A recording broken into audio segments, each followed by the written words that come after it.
Hello, everyone, and many thanks for joining this stream news summary from Moscow program. First for a day. Later on today, I will launch second live stream with more news, of course, that Russian media will report during the day. And also, if it will work out, I want to make for you also a walk and talk video in between live streams. Let's see how it will work. I want to show you autumn Moscow. I will go through some boulevards in the city. It's going to be nice. Hopefully it will work out, and many members of our community will like the video. But anyways, let's first deal with this live stream. And so I can see a comment from Barry. Happy Russian Father's Day. That was yesterday. Thank you very much, Barry. Thank you. And today is, of course, 20 of October, dear friends. Now it's 11 o'clock in the morning, 11, and I have prepared quite a number of news on some major developments that Russian media is focused on, and hopefully you will find news segment informative and interesting, useful, and if so, please like the video and leave some commentary. This might help to deal with the algorithm. And in case you want to support my work and simultaneously highlight certain question or commentary, you can, of course, send it either through super chat feature on Rumble. I'm streaming on both my channels on YouTube and Rumble. So you can use Rumble super chat or round feature for that. Or you can send your question or comment through PayPal or Boosty. Of course, I will react on it in a question time after the news segment. That's been said, dear friends, without further delay, let's go through some news now. And well, first of all, let's start with a shorter update on battle map. And well, let's start with the Kherson region. According to reports, dear friends, Russian troops further intensified their local scale offensive operations to finalize clearing operation on many islands on the delta of the Dnieper River and around Kherson city itself. And more reports are coming in about Russian control over the Karabel, or Karabel as some call, district of the Kherson city, which is, as you can see, dear friends, on your map right now, is sort of separated from the main body of the city, main part of Kherson. And the reports are that Karabel district is largely under Russian control, which is mainly industrial area, dear friends. I can zoom in for you, and you can see this is largely industrial area, although there is a high-rise apartment buildings also in this part of the city. So this is significant progress of the Russian armed forces for sure. If you remember, I was predicting that most likely on the first stage, Russian armed forces will establish control over the Karabel district, because that will make it easier to move in its main part of the city afterwards. And that's exactly what is happening at this point. Of course, initiative is in Russian hands, and Russian advance continues in Zaporozhye direction. Of course, main hotspots still are settlements of Sipnogorsk and Primorskaya. Russian troops advancing in this direction, but advance may not be as rapid as on some other sectors of the front line, because, of course, it all depends on strategy that Russian defense ministry is deploying, isn't it? And if Russian troops went too far on the most western flank of Zaporozhye sector, there is a risk that they might get encircled, right? Because there are significant parts on the central and eastern flanks of Zaporozhye region needs to be liberated. And that's, I think, main reason why Russian armed forces are not that active in Sipnogorsk, Primorsk direction. But when it comes to Zaporozhye region, Russian troops are quite active on the eastern flank, confirming basically my reading of the big picture. Russian troops are getting closer and closer to Gulyai Polye, which is a relatively large town on the western flank of Zaporozhye sector right now. And yesterday, I reported about liberation of this settlement, Pavlovka, isn't it? Which is also a relatively large village, by the way, if you take a look at it.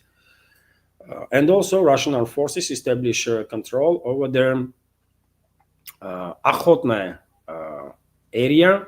There used to be settlement at once in the past, and it's largely abandoned their territory. But nevertheless, at this point, it is important that Russian troops are moving in this area also, and Russian troops are conducting operations in Novonikolaevka, finalizing clearing operation, and are advancing towards Novovasilievsk settlement on the northern side. And this is happening all in Zaporozhye sector. When it comes to neighboring Dnipropetrovsk region, I reported earlier about progress of the Russian armed forces in Privolne direction, and take a look at the map, dear friends.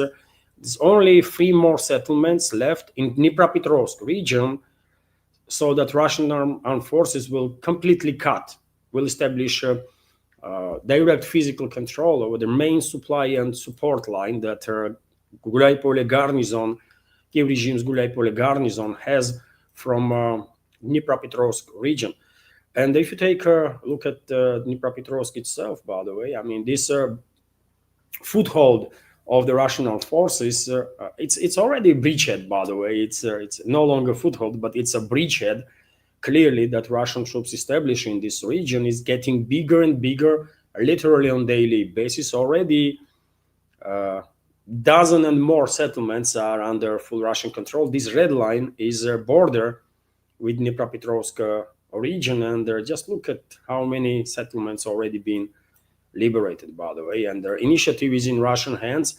And quite often I'm seeing reports on different Telegram channels that are focused on military developments that Kiev regime's forces in Dnipropetrovsk region are not that keen really to stand their ground and fight to their end. Usually when Russian troops are approaching, quite often, basically Kiev regime's forces are beginning to retreat straight away without getting in a close combat, which is a correct decision on their part. They are saving their lives, sir, and even better if they will contact Russian side and arrange safe surrender, if possible, of course. To continue, dear friends, in Pokrovsk-Mirnograd direction, which is DPR, there is also significant progress of the Russian armed forces, and we had reports about Tunisian settlement being liberated by Russian armed forces. A few days earlier, I reported about finalizing clearing operation in Novopavlovka settlement. This is southern flank of Pokrovsk, and Russian troops already are in the central part of the city, by the way. Russian troops establish almost complete control over the southern districts, and military experts are predicting that Kiev regime's garnison will completely collapse in Pokrovsk in next several days even, right? There is such a predictions too. I'm not military expert. I cannot tell you will Kiev regime's garnison completely collapse in Pokrovsk in next few days or week or two, but progress of the Russian armed forces is clearly very significant. And once Pokrovsk is under Russian control, probably Kiev regime's forces will begin withdrawing from Mirnograd, because otherwise they will have no chance actually to either defend their positions well enough, because they will be cut off from any supply and support, right?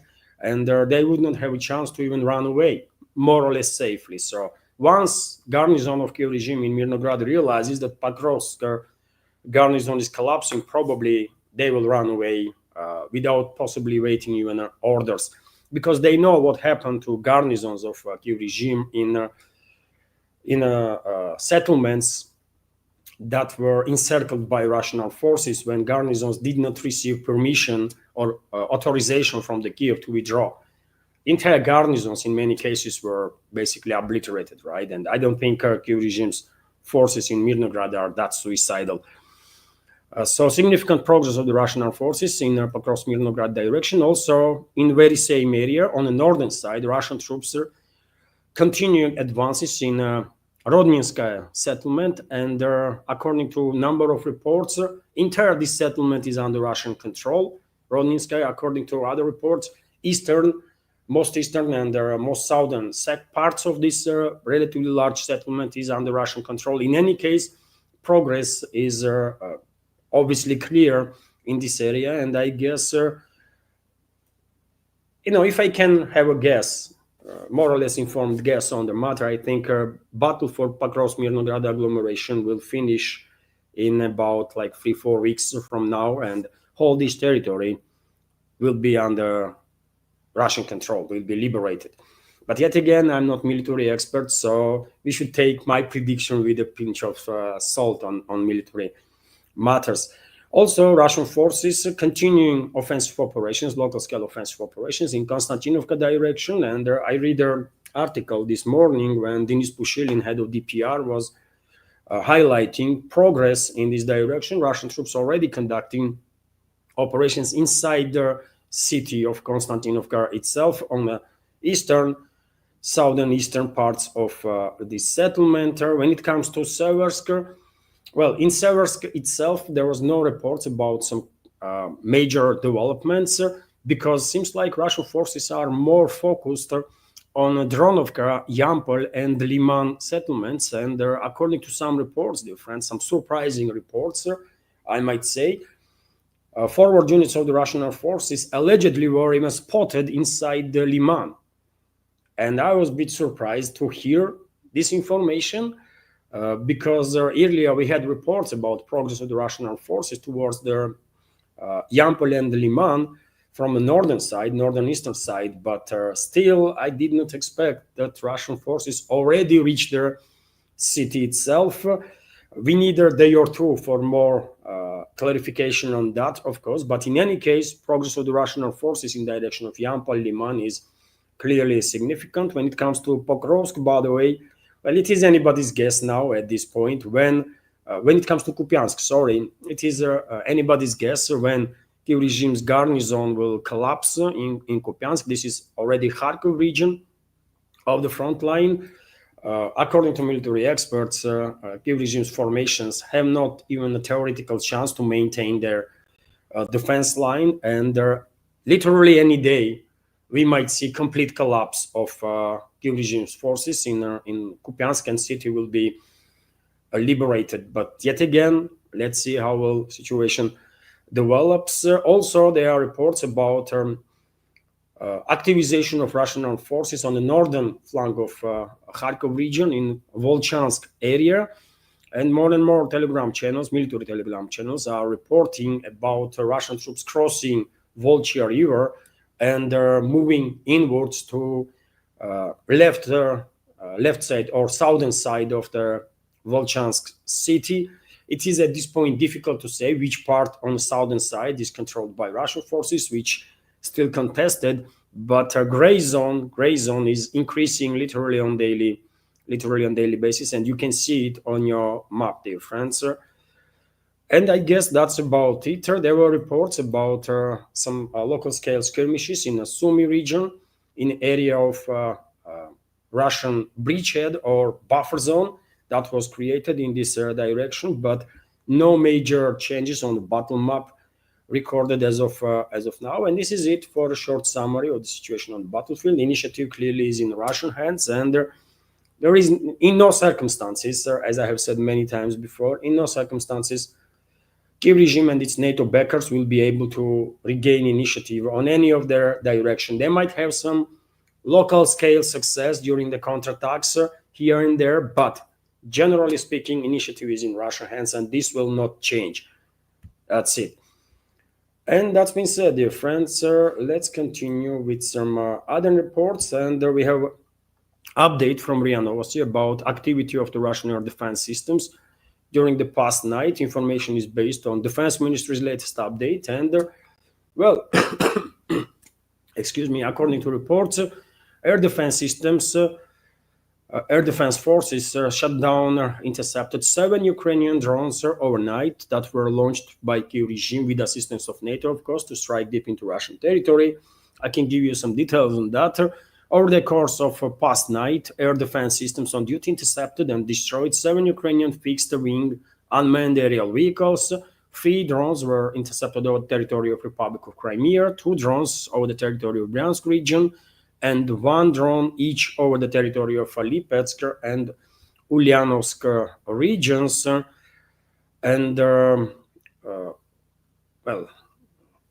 Lipetsk and Ulyanovsk, those drones did fly quite far away from a launch point, but number, by the way, 7 drones, it's quite a low number, isn't it? Usually, Kyiv regime and NATO, basically, their NATO backers are launching dozens, sometimes hundreds of drones, and whenever there is this low number, I always say most likely Kyiv regime and NATO is stockpiling drones to conduct a large-scale attack deep inside the Russian territory, and usually that's exactly what is happening. So tomorrow, day after tomorrow, we should expect hundreds of drones to be launched by Kyiv regime to strike Russian Federation.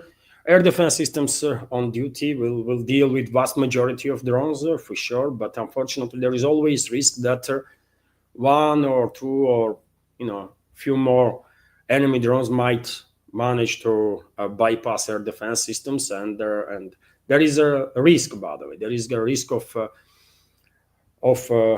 casualties, especially among civilians, isn't it? Whenever there is long strikes happening by Kyiv regime. But meanwhile, Russian forces, of course, conducting retaliatory strikes on military and logistical infrastructure of the Kyiv regime, long-range, precise strikes. And last night, for example, according to a number of sources, Russian militaries launched a long-range strikes against the military and logistics infrastructure of the Western-backed terrorist regime of Zelensky in Odessa direction, Pavlograd, Zaporozhye, Dnipropetrovsk, Chernigov, and several other directions. And right now on your screen, dear friends, you are seeing moment and aftermath of Russian strikes in Odessa region. For example, I saw a video, and I did share that video on my Telegram and Twitter X pages, when people who were filming these Russian strikes were counting explosions. And if I remember correctly, I published this video this morning, by the way, and if I remember correctly, they were counting like 15 or 16 explosions. So I guess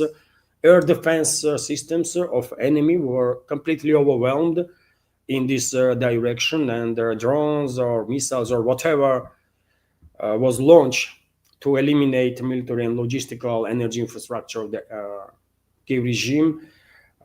Those weapons were flying without interruption towards their targets. Later on during the day, probably we will learn level of destruction on our enemy logistical and military infrastructure in this area. And of course, I will share additional information on that. Hopefully, there were some reports that Portal area was targeted, and hopefully we will learn later on today that a significant number of NATO military equipment was destroyed. But let's wait and see what kind of updates we will receive on the matter. And as I already reported, dear friends, Russian armed forces advancing on the line of contact literally on daily basis. And yesterday during the live stream, for example, I did share information that Russian troops liberated a Plishevka settlement in Donetsk People's Republic, also Tunisian settlement in DPR, and the Poltavka in Zaporozhye. I did show you on the map just a minute ago areas where these advances were happening, and the TASS news agency also reporting about Kherson direction. As I said already, Russian troops, according to a number of reports, established control over the Karabel, as some call it, district of the Kherson. And we have statements of governor of Kherson region, Vladimir Saldo, who is basically confirming this information. So let me give you some details on that. Russian armed forces control the Kherson industrial zone on the left bank of the Dnieper River, and the dacha communities on their island in the lower reaches of the river, indicating that efforts to liberate the city have already begun. Kherson Oblast Governor Vladimir Saldo told the TASS news agency, and he is factually accurate in his statement, because if Karabel district is already under Russian control, that is a part of Kherson itself. It might be separated from the main body of the city, but still it's a part of Kherson, right? So that is interesting and very important, of course. And right now, Miss Me with It, member of our community, gifted one of the members on Rumble with a premium subscription. Thank you very much, Miss Me with It. I will highlight this after news segment. So, and as I said, dear friends, if you want to highlight any question or topic, you can use the super chat feature on Rumble, of course. Also, dear friends, I reported at least on 2 occasions about statements of Medvedev about influx in Russian armed forces of the volunteers and people that are signing up a contract. But seems like this report caused some confusion among some members of the art community. And if I may, I will clarify now this information in little more details. So, because some people get confused and began thinking that this 336,000 people, for example, that sign a contract with the Russian armed forces already in 2025 alone, since the beginning of the year, some members of the community were thinking that these are conscripts, and this is not correct. These are not conscripts, by the way.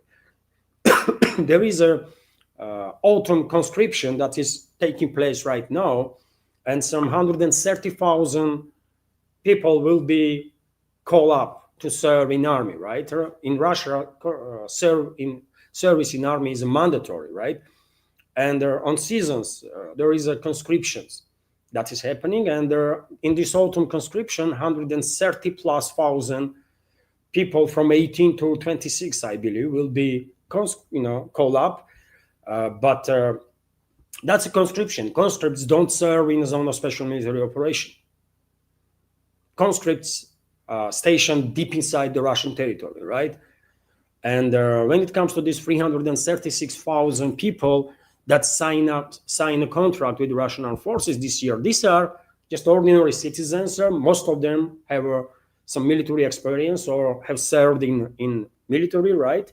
And they express willingness to join Russian armed forces by themselves.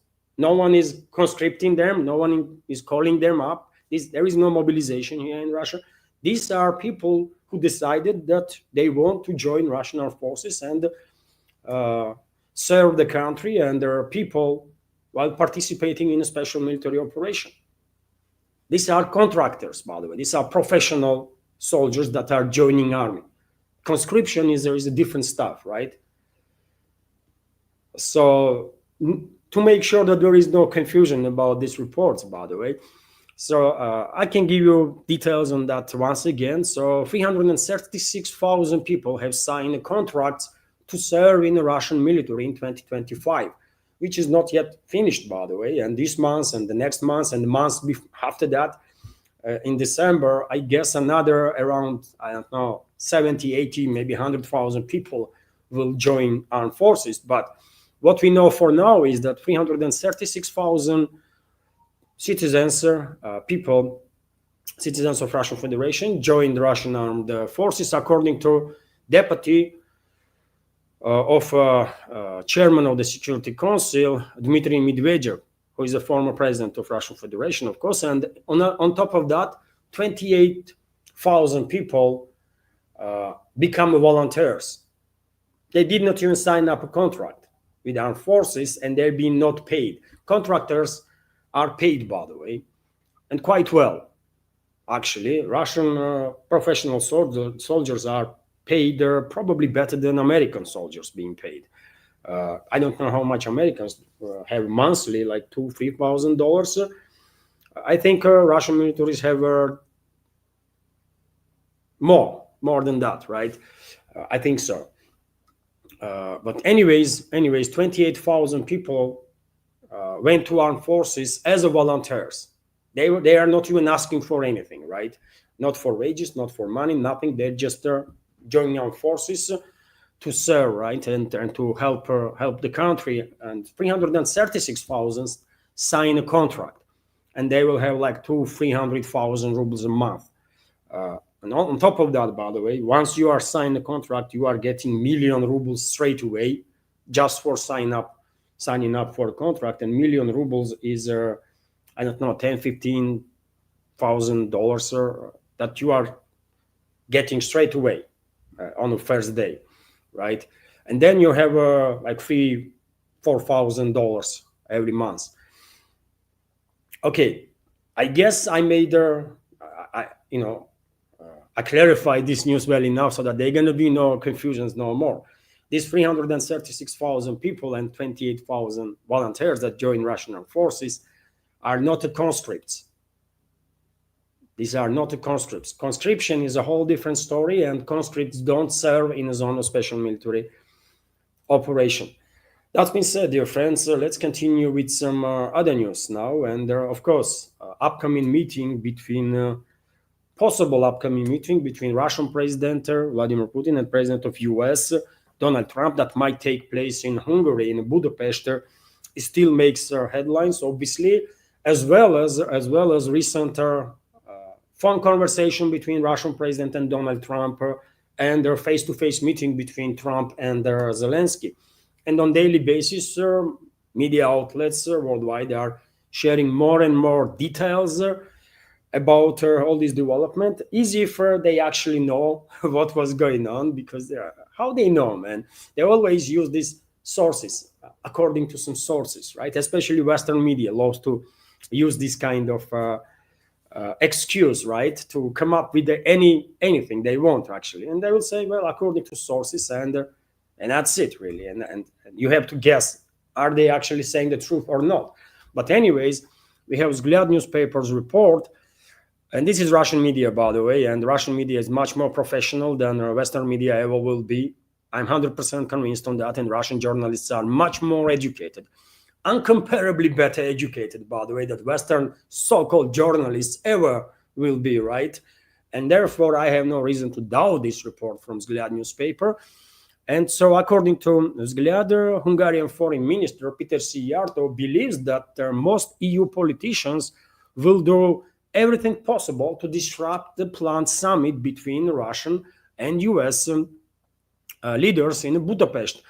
According to Szijjártó, most EU politicians will try to prevent the summit between Russia and the US from taking place in Budapest. RIA Novosti was the original source of the report. Hungarian Foreign Ministry is confident that European leaders are not interested in peace, but rather in continuing the war, and will therefore do everything possible in the coming weeks or days to prevent the summit from taking place. He noted that Hungarian Prime Minister Viktor Orban remains the only politician in Europe who has been able to establish relations based on mutual respect with the President of Russia and the United States, which is why Budapest was chosen as the venue for their meeting. And well, I have to agree with most of what Szijjártó said there. I'm not quite sure that Orban is the only person who at least established good working relationships with the Russian president.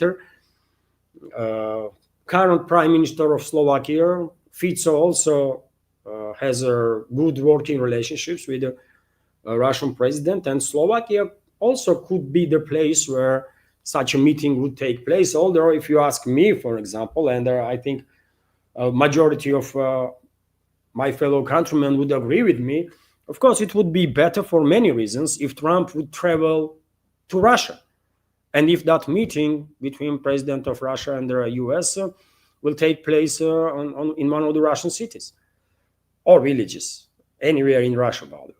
That would be much better. But, well, according to reports, Hungary was chosen, Budapest was chosen, and okay, let's do it. But Szijjártó is on point there 100% when he's saying that globalists, he did not use globalist words, but that's what it is, basically. He is correct when says that European elites will try to derail this potential summit between Russia and US, and they will, by the way, because globalists have no reverse gear, globalists have no brakes, and globalists are still delusional about this proxy war that they are waging against Russia, and still believing, I think, that they can achieve strategical defeat of Russian Federation. And until they've been put in their places, until Russia will force them to face the reality, they will not, right? And therefore, they will continue their destructive work on all fronts, including on fields of diplomatic resolution for the Ukrainian crisis, if possible, right? So Siarto is definitely on point there. And when I say globalist, of course, I mean European aristocracies and their financial industrial elites that are serving these aristocracies. And among this main force behind the globalism, aristocracies in Europe, of course, most powerful group is the British aristocracy and the British royal family and their criminal clans, criminal financial clans that are servicing these groups, right? And they are in control most of the Europe. They are in control of most of the Europe. This is factual, right? So I guess Moscow and Washington will take in account that globalists and globalist puppet regimes in Europe will try to derail these talks, and some countermeasures will be taken. Maybe in upcoming days we will learn that Trump will actually travel to Russia. That will be better, by the way. That will be definitely better to do so, because yet again, we all know that globalists are capable of anything. And where is the guarantees that they're not going to try to conduct terrorist attack against the plane of the Russian president when he will travel to Hungary? And when it comes to potential route of Russian president, by the way, there is a few possible routes, right?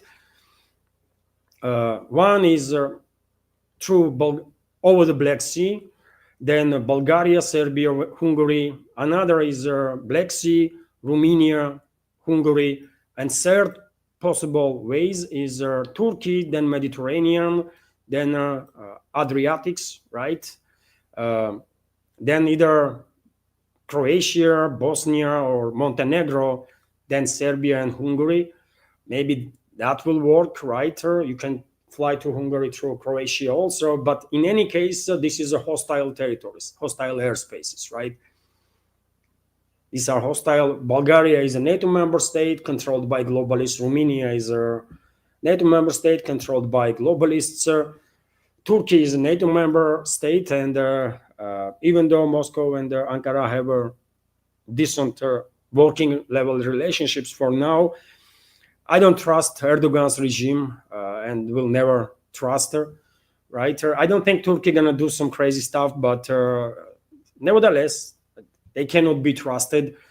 Croatia, by the way, is also a NATO member state, is not it? Hostile airspace.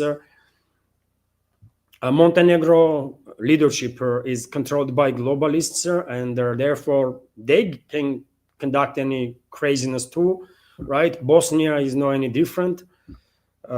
So why Russian president gonna risk and fly through hostile airspace? I just don't get it.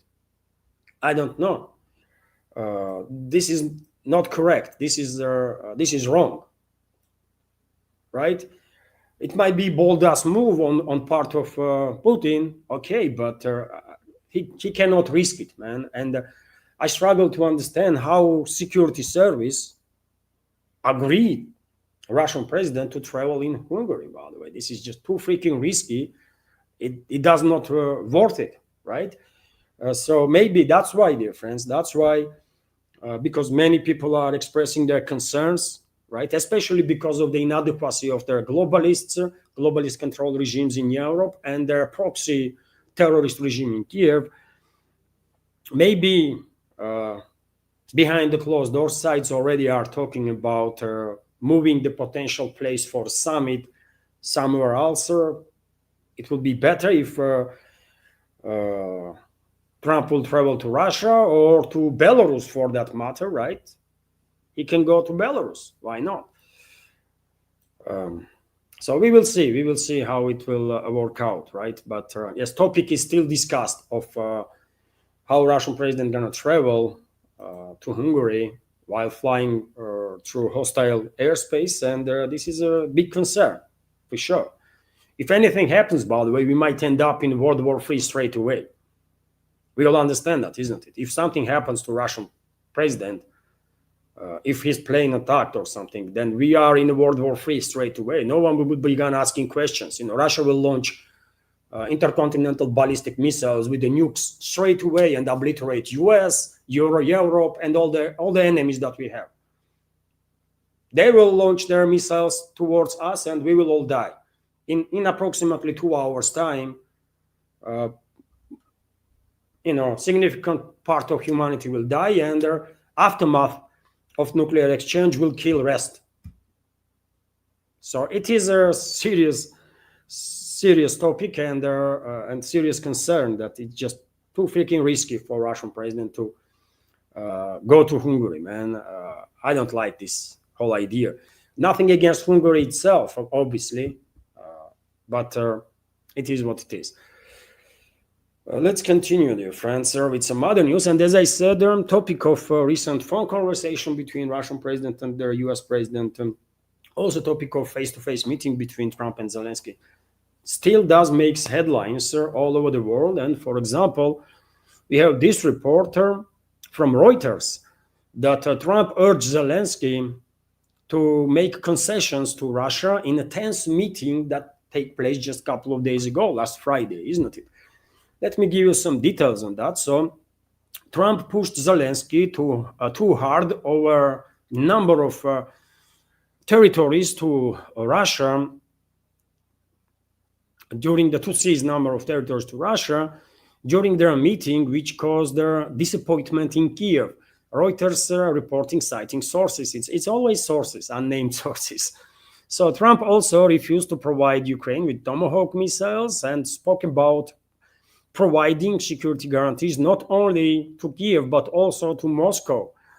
And that would irritate not Zelensky, who gives them about Zelensky, but globalists, by the way. This topic, if Trump actually went to say that, well, when it comes to security guarantees, it's not just Kiev that wants, or Kiev regime that is talking about guarantees, but it's Russia that is concerned about its security, right? Because it's NATO that approaching and encircling Russia. So we have to talk about security guarantees for Russia too. I mean, if Trump actually went to talk about this topic, then okay, that's interesting.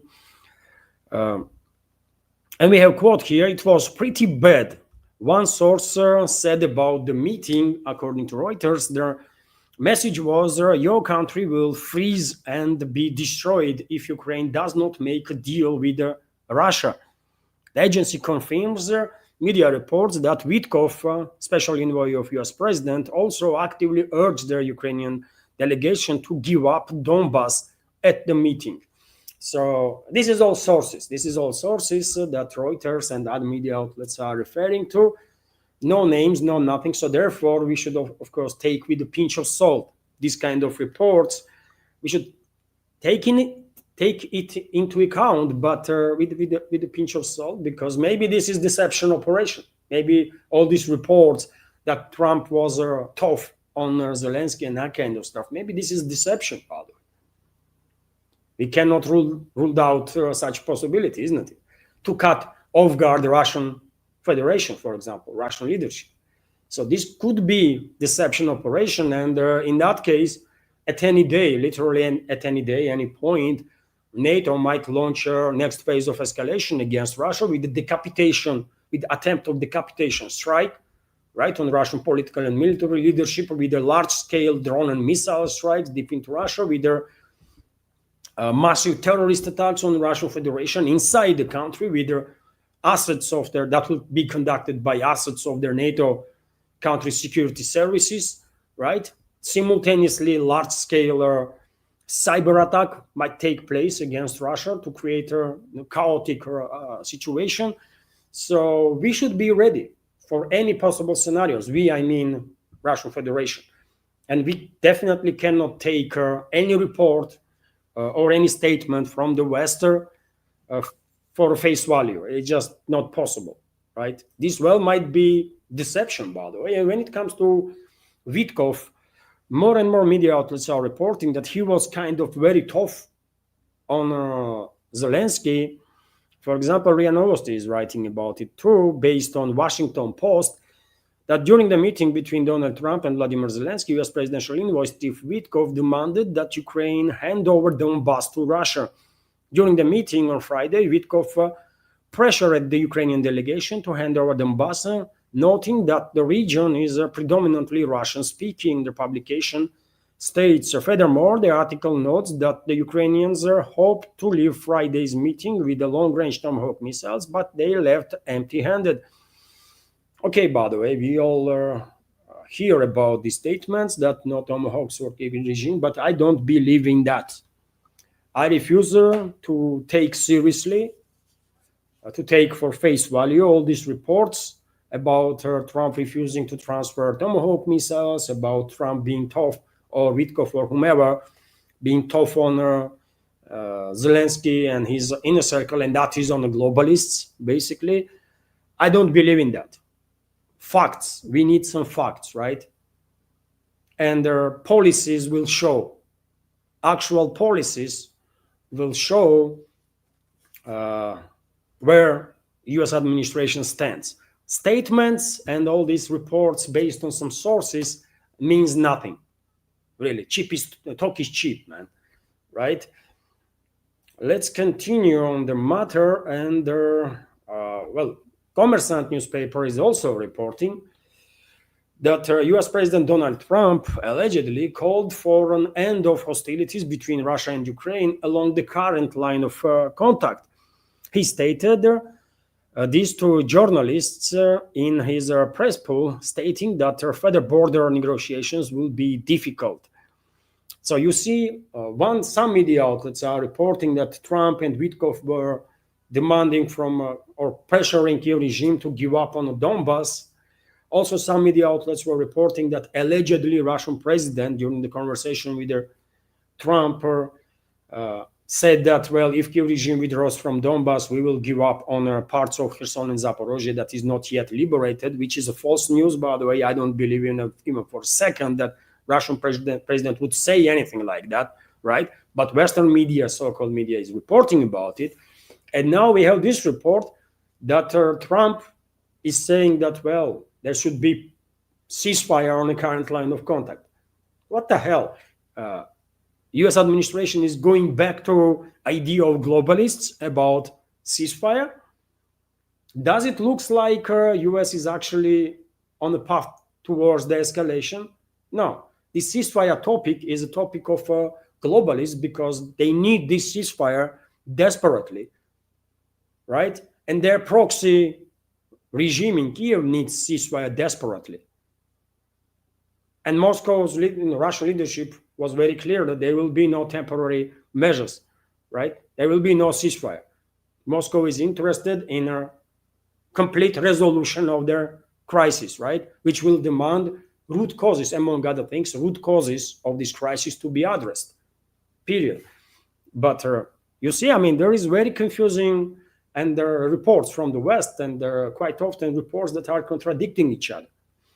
So U.S. President Donald Trump allegedly called for an end of hostilities between Russia and Ukraine along the current line of contact. He stated this to journalists in his press poll, stating that further border negotiations will be difficult. Okay, Trump believes Donbass should be divided according to its current status.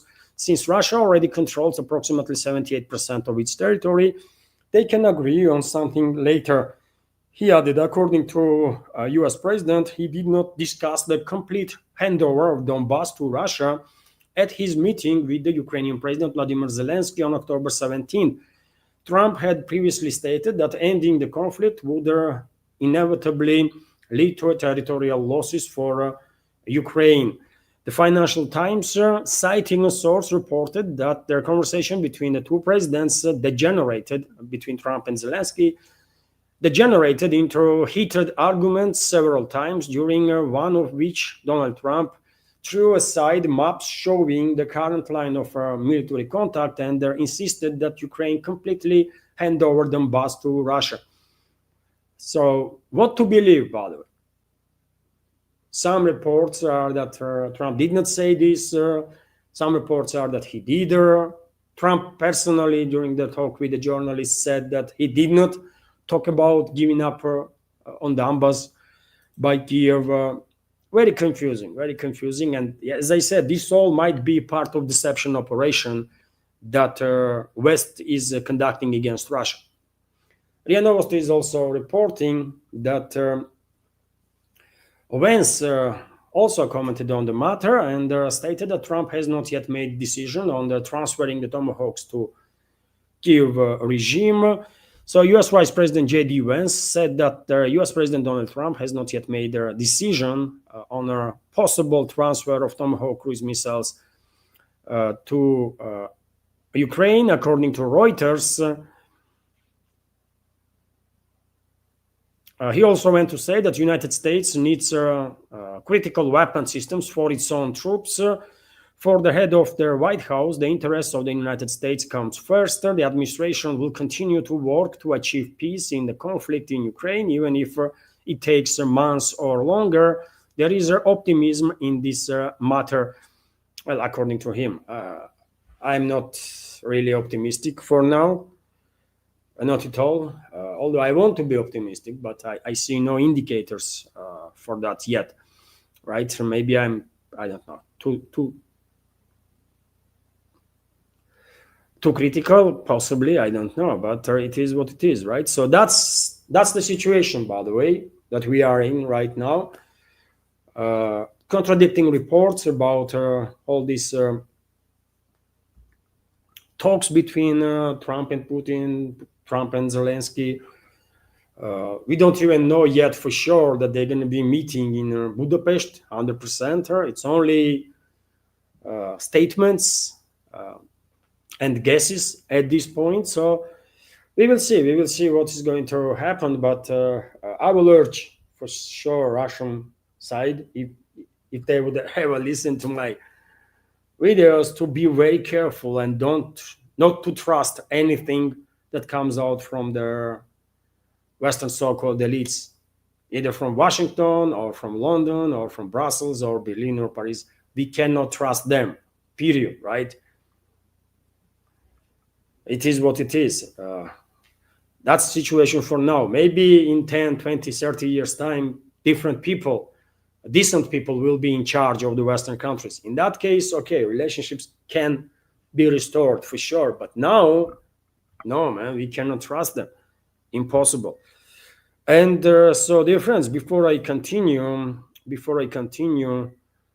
let me take a minute and for a little break. And I will use this minute to highlight that that this media project is, as you know, as many of you know, is completely subscriber funded, and that means only exists as long as I have your support, community support. And if you like my work, if you think I'm doing some good stuff for the community, please consider to support. You can do it through several means.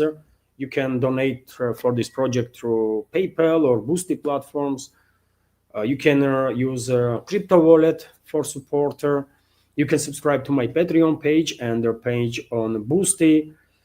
All the links are on this video in the description box and in the pinned comment. And of course, during the live streams, you can use a super chat feature on Rumble to donate to the project. And also you can become a premium subscriber on Rumble or gift a premium subscription to other members. Of course, everything counts and helps greatly to maintain this project and stay full-time on this work, right, on this channels. So that's it. All the links are on this video in the description box, and many thanks to everybody who supported and continues to support. Thank you very much. Okay, that's it for a break. By the way, how long is this update? 49 minutes already. Okay, let's continue with some more news. And next is statement of Zakharova, official representative of the Russian Foreign Ministry, who shared once again Moscow's take on a crisis that we are facing, on this proxy war, basically, that West is waging against Russia. So let me give you some details on that. The resolution of the conflict in Ukraine must be fundamental and guaranteed peace. Russian Foreign Ministry spokesperson Maria Zakharova stated this in an interview with the TASS. And we have some quotes here. We discussed the root causes of the conflict, not to prolong it, but precisely so that this resolution would be fundamental, long-term, and would guarantee peace. Diplomat said, this path and the president of our country, Vladimir Putin, and the Minister of Foreign Affairs, Sergei Lavrov, and the Russian leadership as a whole have spoken about it, is what we have declared and we are focused on. Zakharov also emphasized, so no changes on Russian positions, right? We are following a path that has always, throughout all these years, been linked to a desire for a peaceful settlement. Noted the Russian Foreign Ministry spokesperson. She recalled that this was the Minsk agreement, and this was a painstaking work to propose various truly effective formulas, scenarios, and the possibilities. And unfortunately, none of them work. None of them work because Western so-called elites were never honest about peace, right? About the escalation. They were using all these negotiation tactics to basically gain some time for their proxies, right? On kill control territory, and to arm them and prepare as much as possible for a direct confrontation with Russia. And well, lessons are learned. Lessons are learned, hopefully, and we will not fail to this same trap of Western so-called diplomacy once again, because they cannot be trusted, man. They just cannot be trusted, period. Some other topics also, dear friends. Middle East, of course, still is in the headlines worldwide, including here in Russia. And yesterday, Palestinian side and the Israeli side blame each other on breaking their ceasefire. Israel went to bomb Gaza Strip heavily, and you can see on your screen right now, seconds after their bombing campaign, you can see how many explosions are depicted in just this one frame, right? So Israel went all in to bomb and kill people. According to some reports, more than 60 civilians were killed, and there are even more wounded as a result of these Israeli attacks. Also, reports were that Israeli military personnel was killed there. 2 IDF soldiers were killed there as a result of attack by Palestinian groups.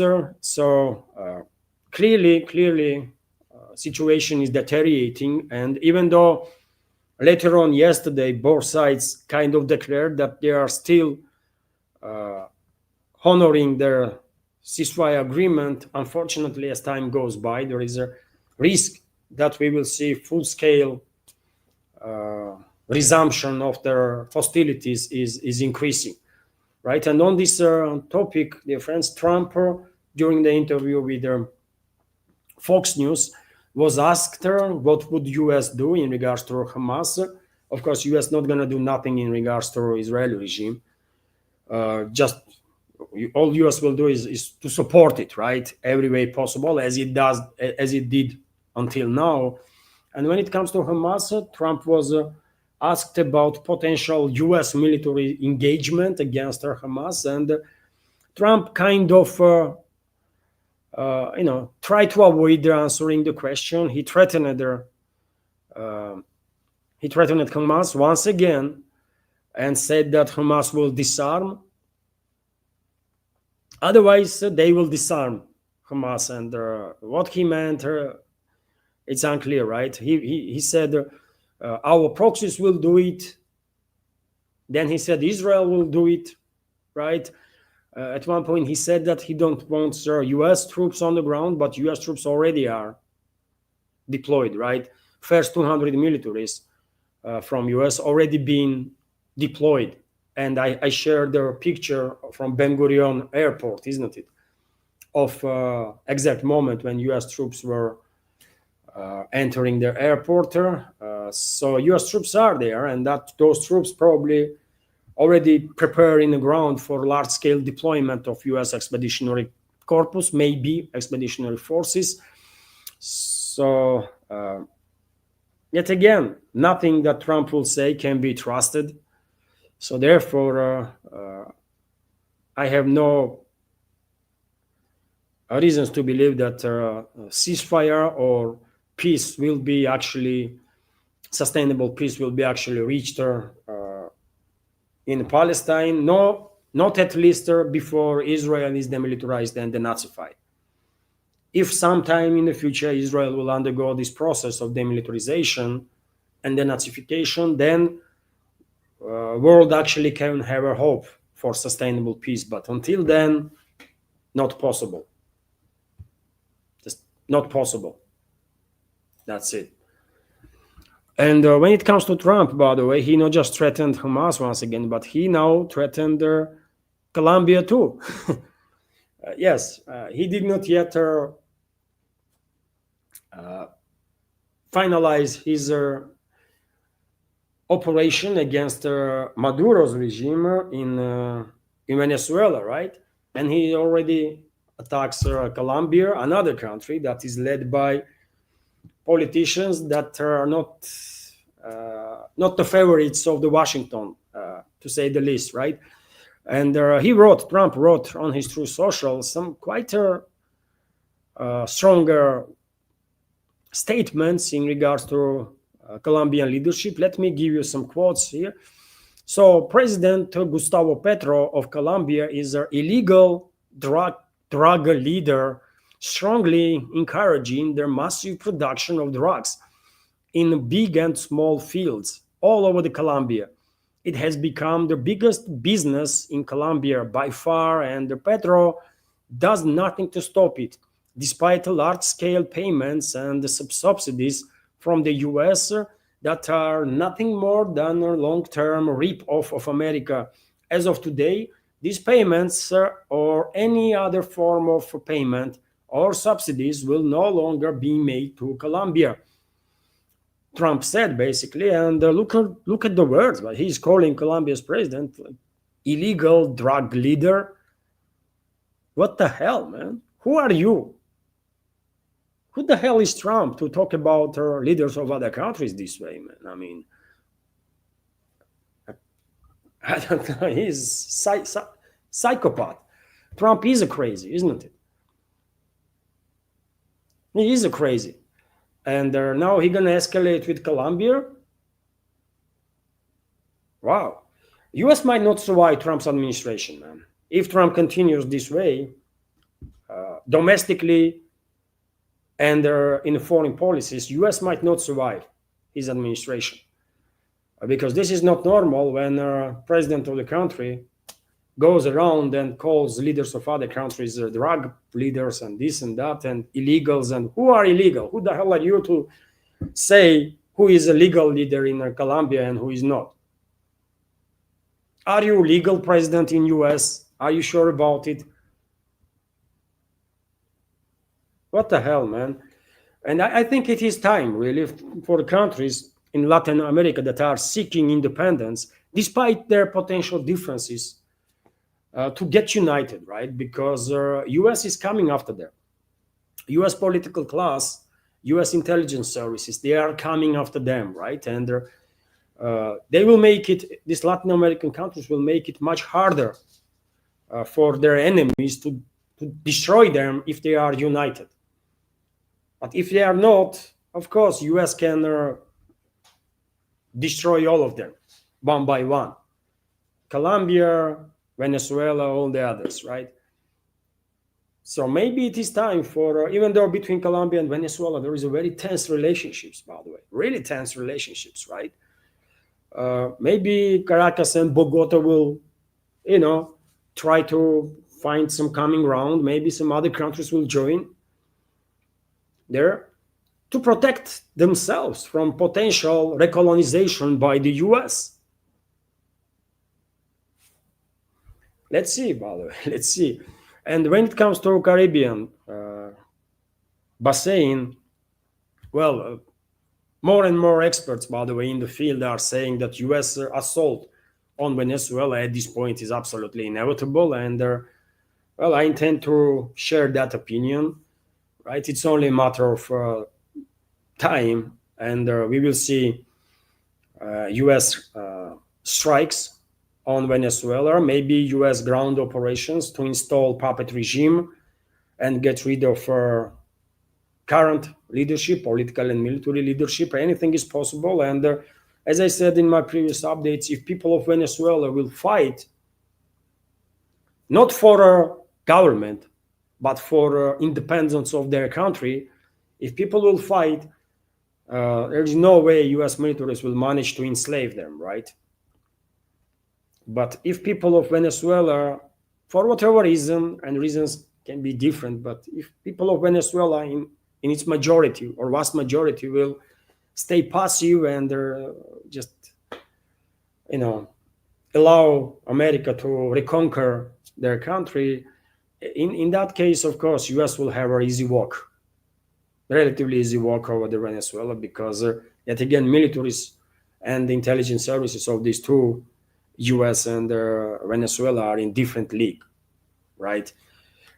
And I don't think either Russia or China will do to Venezuela and Venezuelan people what America, what U.S. or European countries did to people of this former Soviet Republic, Ukraine. West sacrificed hundreds of thousands, millions of people, right, on a Q-controlled territory.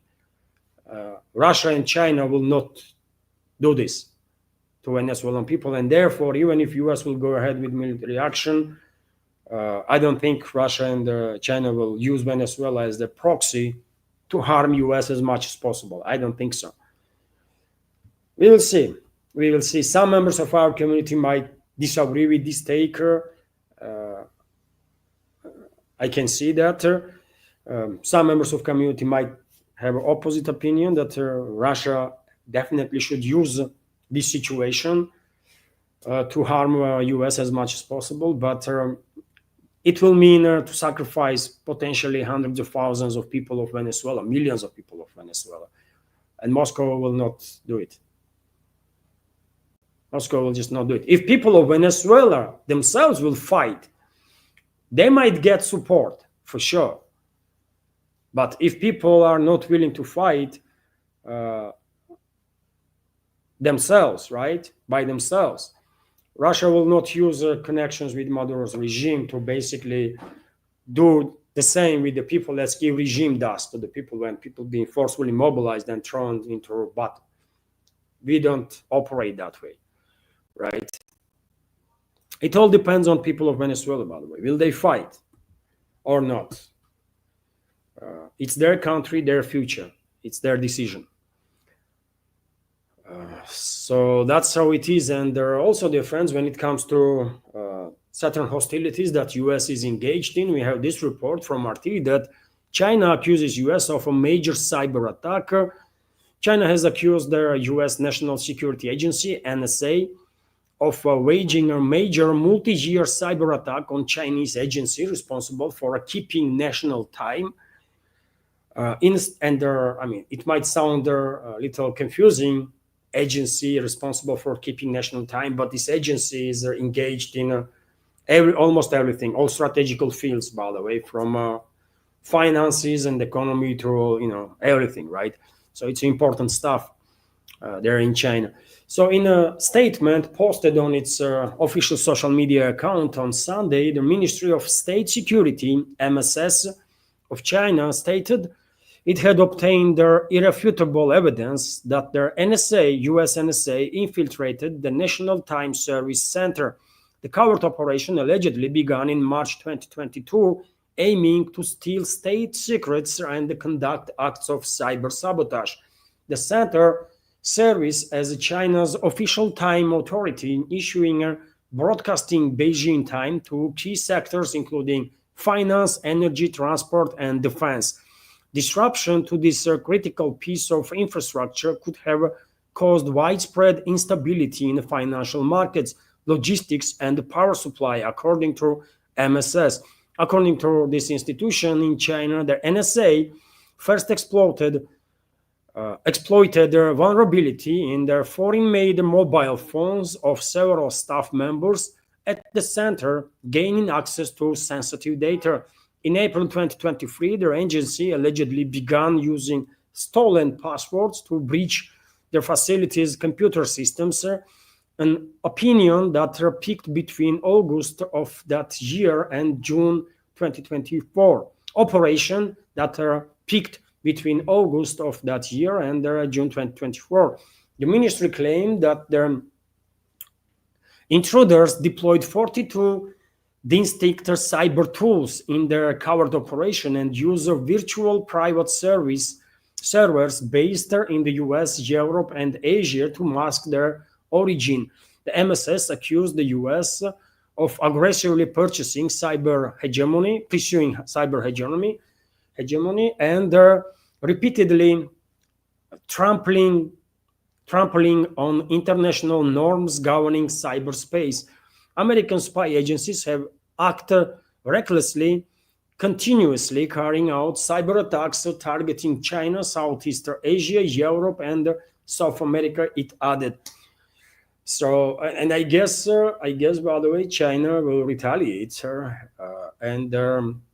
well, everyone knows Chinese cyber groups are very capable ones, right? Alongside Russian cyber groups, Western cyber groups too, and I think there will be Chinese response. By the way, they're not gonna let this slide, right? And every time US does some shit against China, China will retaliate 10 times harder. That's the difference in the power between China and the US. Beijing can actually escalate, and the limits for Beijing are unreachable for US. US just cannot compete with China in anything really at this point, right? Only advantage US has over China, literally, I mean, only advantage the US has over China right now is number of nuclear warheads. If that is even counts as an advantage, because according to some reports, China either already has about 1,500 nuclear weapons or will have this number for 2030, right? And when you have 1,500 nuclear weapons, basically you can obliterate any country, right? And China at that point will be in a with US in situation of mutual guaranteed destruction. They will reach that level, right? And then you have 1,500 or 2,500 or 5,000 nukes. It don't really make much of a difference because it's already enough, right, to basically end everything on this planet. So US should get ready for Chinese retaliation, and I'm quite sure Chinese cyber operations already are underway, and it's only a matter of time and order, and Chinese cyber groups will shut down US economy completely, like that. You know, it's this is double-edged sword, isn't it, that US is messing with.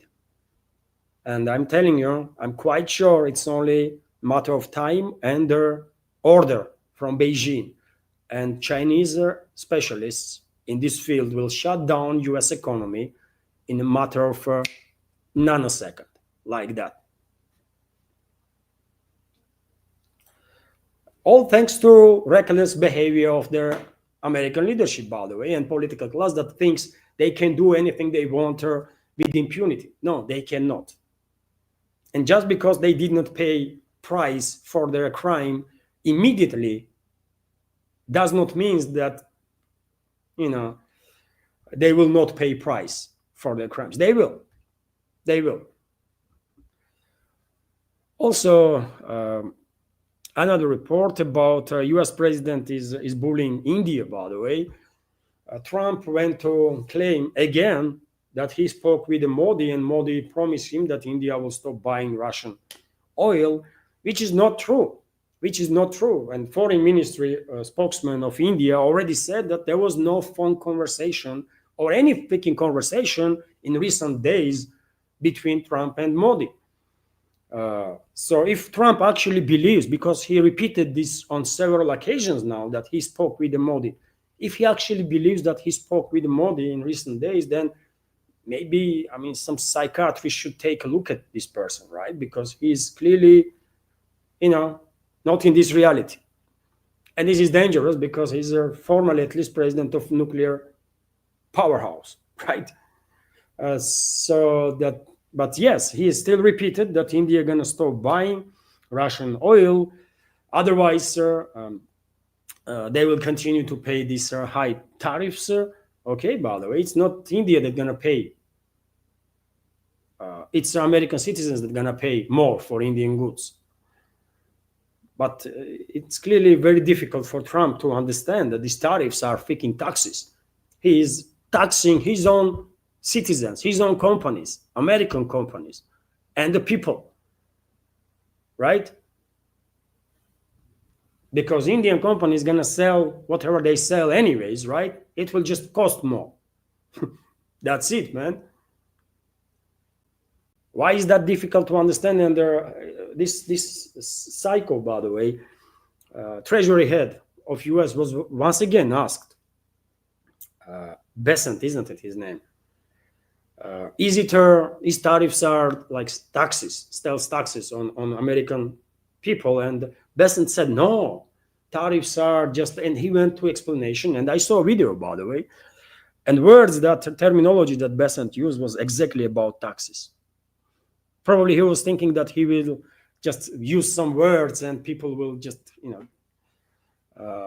take his word on for face value and no one will check. No, when people went to check, and he was talking about taxes exactly. Tariffs are taxes, brother.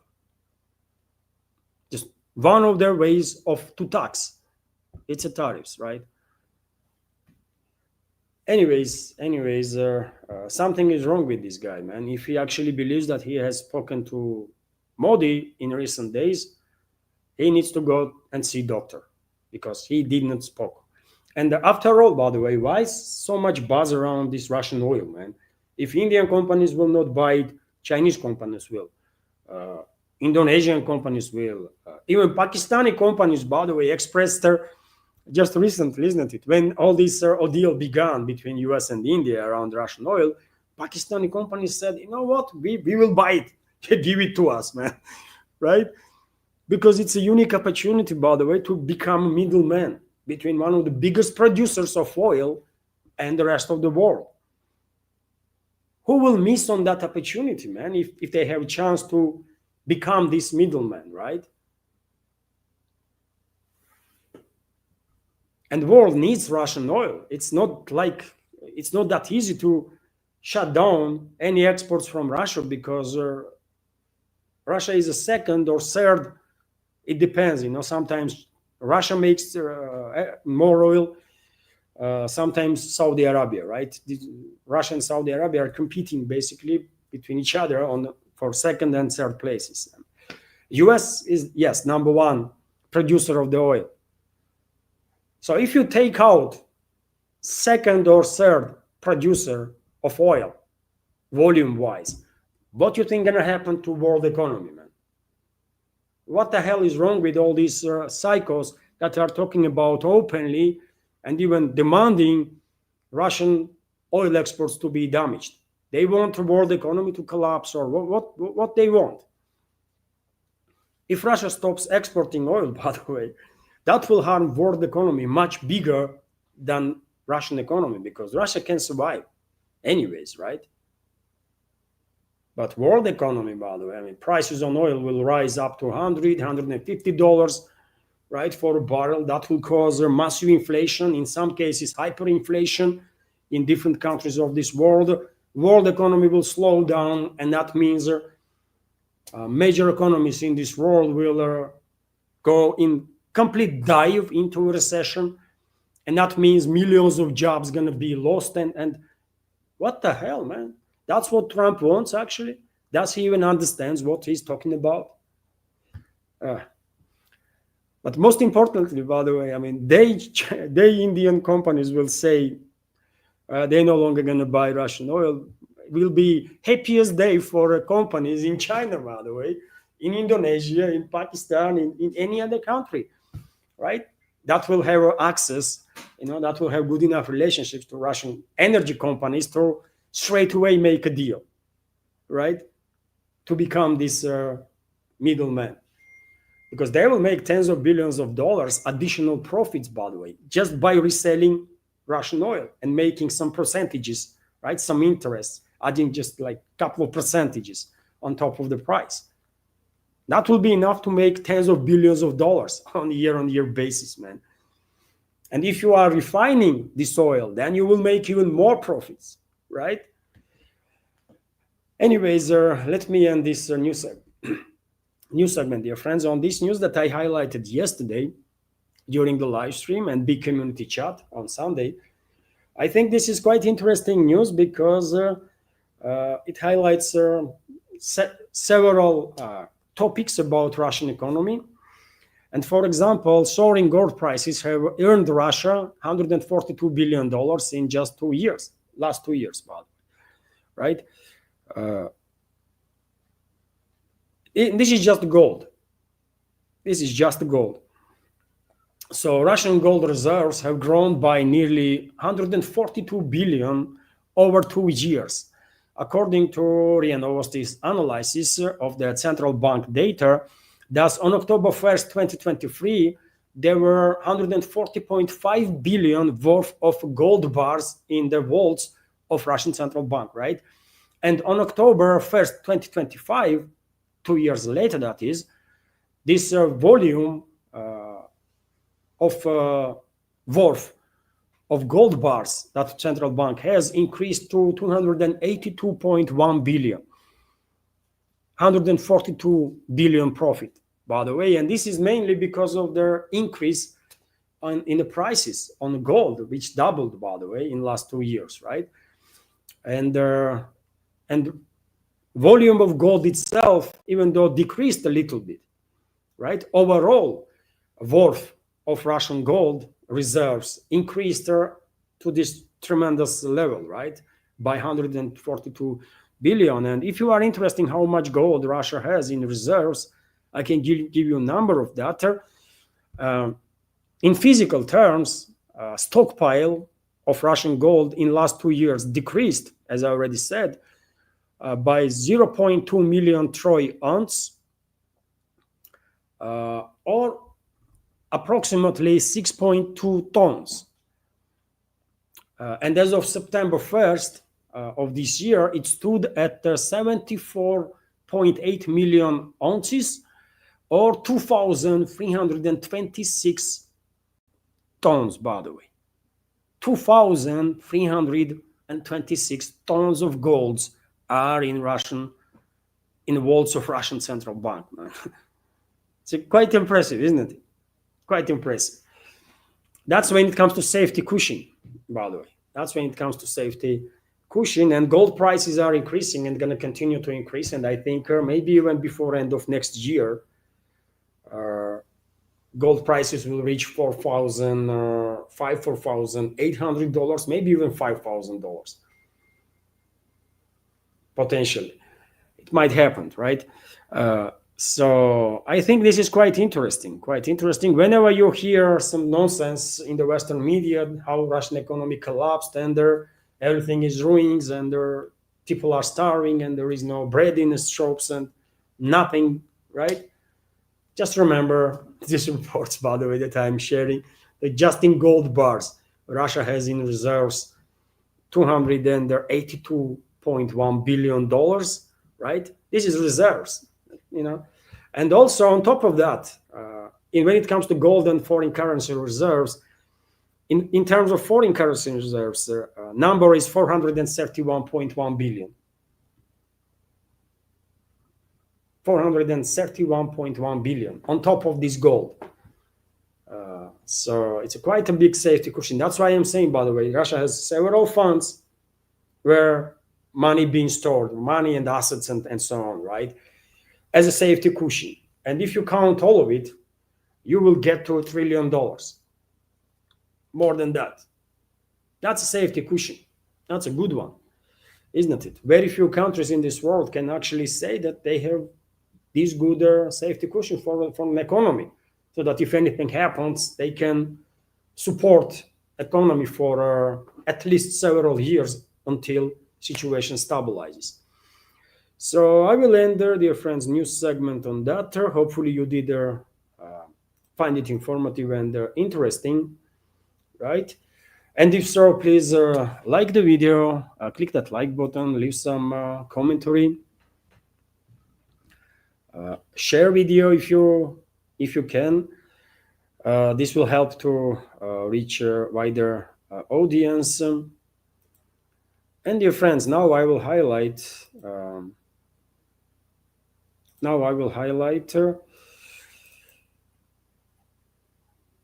Where is there? That's it, by the way. So let me highlight this. Miss Me With It, thank you very much for a premium subscription that you gifted to one of our members on Rumble. This is $5 donation basically for this project. So thank you very much, Miss Me With It, for that. And there was no super chat, isn't it? There was super chat. There was no super chat, but there was a donation, by the way, on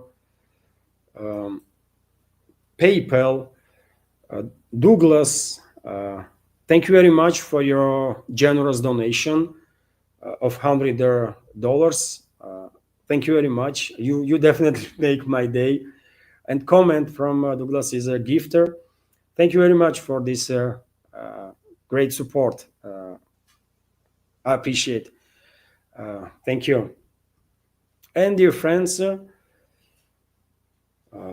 thank you all for your time. Thank you all for your time and attention, for your support. Many thanks to Douglas. Many thanks to Miss Me With It for donation and a premium subscription on Rumble. Have a wonderful day, dear friends. And as I said in the beginning, I have a plan to make a walk and talk video today. I want to show you, how boulevards here in Moscow look during the spring, and hopefully I will manage to do it. And later on today, I will launch a live stream also. So let's see how it will work out. Thank you all. Have a wonderful day and take care. Bye for now.